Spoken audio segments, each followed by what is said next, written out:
מילואים וגם אנשים שמשרתים כל השנה. הכנו להם חבילות, הילדים היקרים, המשפחות שלהם הכינו להם חבילות יפות. יודעים שהחיילים היקרים האלה נמצאים כל הזמן במלחמה בשנה וחצי האחרונות, נכון?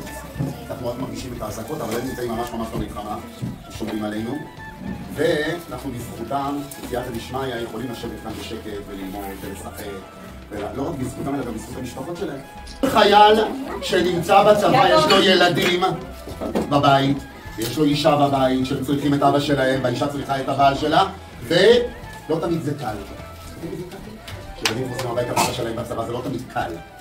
וגם כשצריכים להתארגן, לארגן את שבועות, לארגן את החג, לארגן את שבת, זה לא תמיד קל. ובכל זאת החיילים הגיבורים האלה, וכל המשפחות שלהם, עוזרים לנו מאוד, ולכן אנחנו רוצים קצת להביע להם תודה רבה.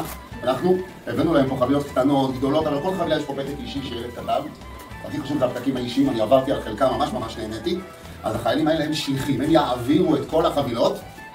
אז הם הביאו משאית מיוחדת לקחת את הכל, והם יעבירו את התודות שלכם ואת הפתקים שלכם לכל המשפחות של החיילים, שהם יקבלו את הפתק הזה, הם יראו איך אתם מעריכים אותם ומודים להם, וזה יעשה להם ממש הרגשה טובה בלב, וזה גם מצווה גדולה של הכרת הטוב, ומצווה גדולה שהם עושים לנו, שהם שומרים עלינו ברוך השם, אנחנו יכולים בזכותם ללמוד ולהתפלל ולקיים מצוות ולאהוב את החברים וליהנות ולשחק ולכבד הורים ולעזור לעניים, הכל אפשר לעשות ברוך השם.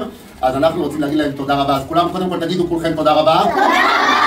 יופי, ותגידו להם חג שמח. שיהיה לכם חג שמח ושתחזרו בשלום ושכל המשפחות שלכם תמיד ישמחו ויקבלו אתכם בחזרה בריאים ושלמים. אמן.